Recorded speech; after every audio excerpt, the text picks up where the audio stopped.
Zoom in. City proximity, renting, for sale, for lease. Is that a thing of the past? Stay tuned.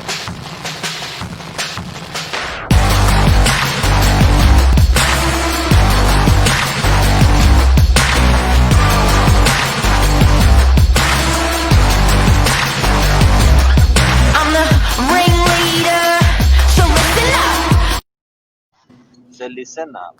Welcome to Morning Minutes. Myself, Michael Bergio, Mark Novak, episode 309. Is renting or selling or living in the city, close to the city, a thing of the past? Welcome, Mr. Novak. Working. Welcome. How are ya? Yeah, you know what? It's a big one. Hey, like everyone, that whole, commuting to the city, driving to the city, busing to the city, like light rail to the city, training to the city. It's all changed, and is it forever, mate? Like, and I'd love to know what people are watching, what your feedback actually is. But is this going to be temporary? How is it affecting property now and in the future? This is a big one. This is a big topic. It is, because up until this year, one of the major things people would always consider and tell us, especially Northern Beaches, if they're looking at property, was the beeline, access to the city. Everything was around access to the city. And we see that a lot with DY property because of the beeline major bus stop. It's done very well, if not better, than a suburb like Freshwater. And if you're from Northern Beaches, you'd be like, Freshwater's way better. But DY's growth, DY rental prices has done better. And a main contributing factor to that was the direct link to the beeline into the city. And same with Manly. Yes, the beaches are beautiful, but a big thing of Manly was I can walk down to the ferry. Now, after COVID, a lot of work structures changing, we're just seeing, if you're thinking of like the rings, like a tree rings, you're just seeing that go wider and wider. Everyone wanted to consolidate in the middle, and Sydney CBD was that middle, but things are changing over the last 6 months. And I think people are looking further out of those rings. We're seeing a big surge of people inquiring on rental properties and taking rental properties from the eastern suburbs to Northern Beaches. And I know we've got a lot of friends who are agents in Newcastle, Mark, who are just seeing a big surge. We've had agents from the country, a big surge of inquiries because people are sort of breaking off from that perception demand to live in the city. Lisa Kramer just wrote, I've got clients wanting to move to Vaucluse from Double Bay Hill. So what's your thoughts, Mark? I just looked off air. Sydney CBD rental prices, the median asking rent is down 16%, where Newcastle Northern Beaches is staying the same. So, and I reckon there's a lot of growth. That 16% is a big number. 16% is a big number. Yeah, it's a huge number. I don't think we have ever witnessed in the last 30 years of property a shift of downwards of 16% anywhere. This is momentous stuff.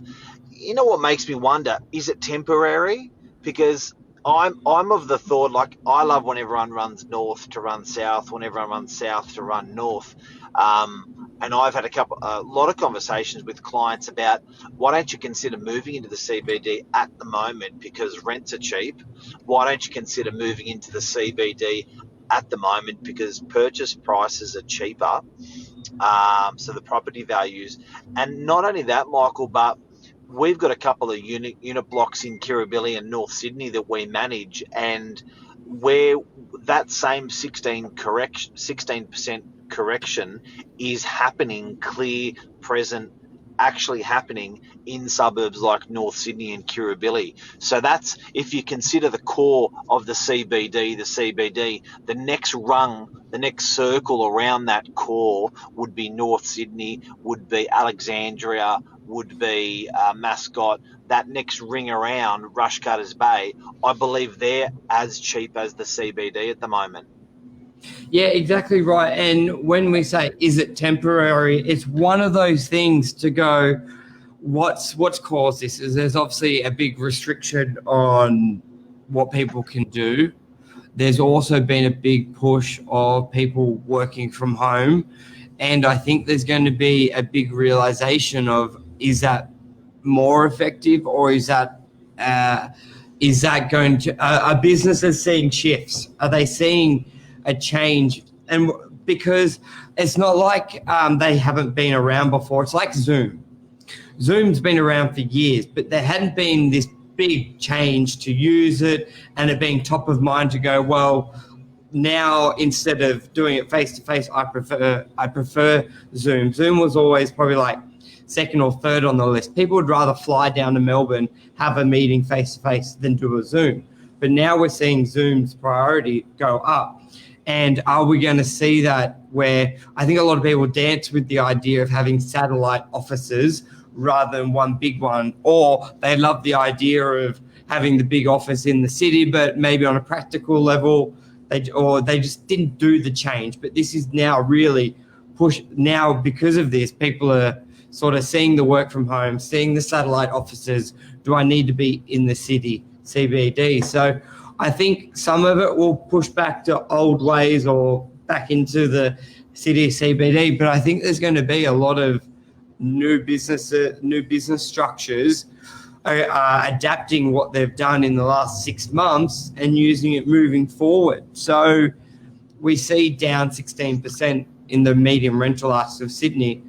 I don't see it always holding at 16%, but I think it will come back a bit. But I think there's going to be a lot of people who won't go back to old ways. Just like a lot of people are not going to stop using Zoom once all the restrictions are up or whatever with COVID. I think they needed that push to an online platform. They needed that push to an online communication. They needed that push to have staff work from home and go, well, they weren't useless at home. Okay, maybe we can relook at that. They'll need that push. So guys and girls, I'd like to know your feedback. We're pros in the industry. We're dealing with buyers and sellers every day. But in your heart of hearts, what do you think? Do you reckon the property market, commercial, residential, sales, rentals in the CBD of Sydney, is it going to recover, and is it going to achieve the capital growth that those suburbs out of those areas are getting as well? I would love to know your feedback. So pop your comments in. Let us know what you think, because what do we think? Is it going to happen? Is it going to come back to normal? Yes, I do believe, like what Admal says, stigma of high density and risk of catching the virus. I do not believe a bad 6 months will reshape people's perception and buying patterns for 50 years for the next few years. And what do I mean by that? The best of buying property was only in Sydney CBD. That was like the forefront. You own a property at Caesar Harbour Bridge, basically.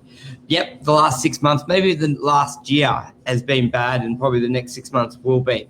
But I think it's very hard to change that whole foundation of that stigma of owning, or the prestige of owning in the city or having a business in the city. I think that's going to be very hard to break. So I do believe it's going to bounce back. But did we really dream of living in the city, or did we really dream of living well, tree change, seed change? If you go into the heart of hearts and the core of people, like, were we just doing it because for work, or were we actually doing it because that was just really cool and we've always wanted to do that? Because I would have thought the tree change or seed change is really in the heart of hearts of people. They're not, the CBD of Sydney is just a means to an end. It's your career, where you just, you're going to be doing that for maybe 40 years. But where you want to live, is that really what you want to live? Not only that, Michael, but I can't help to think that the whole COVID thing that we're going through is going to be the rest of my lifetime. But in saying what I was saying, I believe COVID has allowed people to take that leap of moving out of the city. enforce that. A lot of people have danced with that sea change, tree change concept, but I don't know. They were just stuck in a rut. They're scared. It was too big. COVID has just given people the free will just to sort of take that move. So there's going to be that onward reaction through to the country, through to Northern Beaches, through to the Newcastle as well. But I just wouldn't be betting against the Sydney CBD. But I think there's going to be some strong areas that get some strong growth. We're running under the assumption CBD has to lose for, say, Northern Beaches to win. I believe they both will do well. I think COVID licensed employees to work. COVID licensed employees to work remotely. COVID removed the right to employers to say no to remote work. Why are we talking about this is because it's indexing off property prices now. It's indexing off rental prices and sales prices if you're in the CBD or if you're one or two suburbs away from the CBD.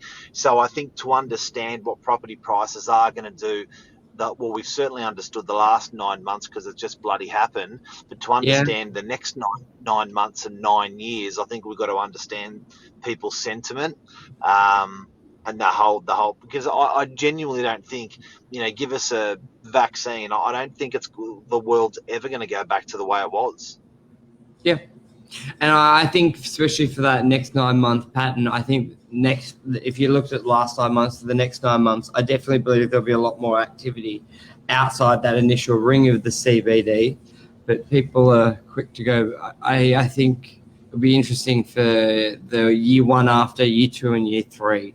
So there could be some great opportunities in that sort of CBD, but you may want to be very conservative in what you look at what your rent can get. You want to be looking at it what it's getting now, sort of thing. You don't want to be like, 2018 it got $2,000 a week. I'll buy it based on that, because, as you said, there's a lot of people re-looking at how they run their business, where they run their business, and also where they want to live. So we'll definitely see. We'll see.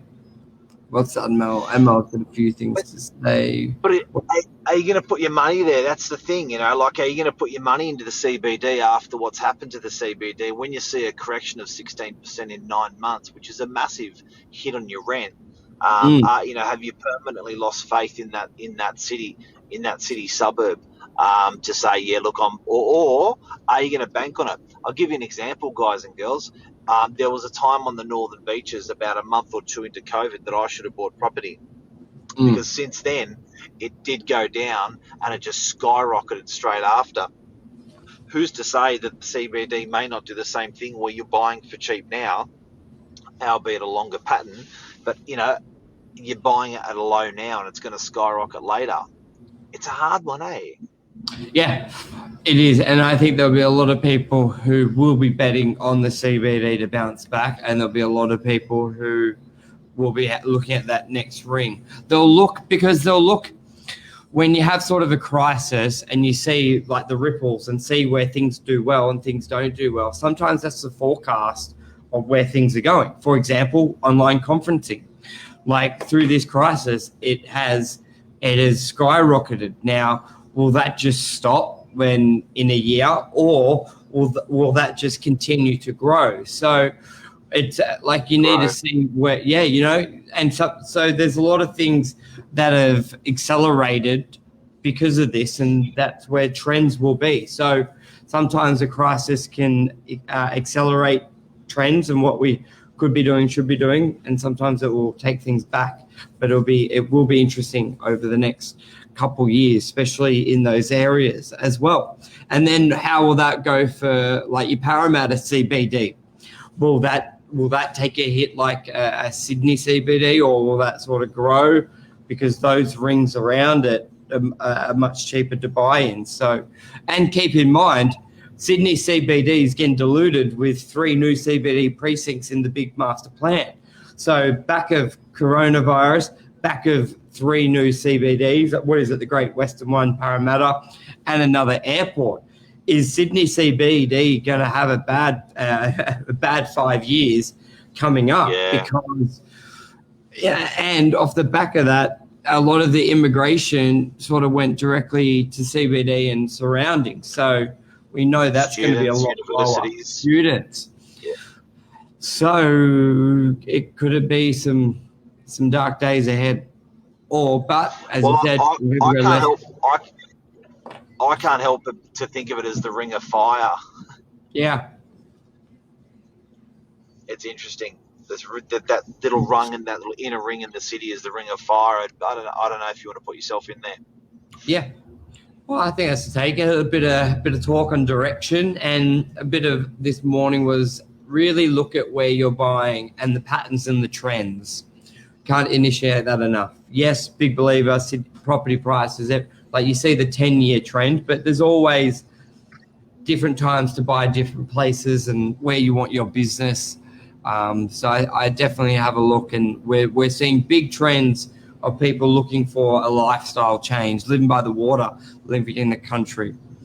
Imagine having a big headquarters from the city, move to sort of a country region.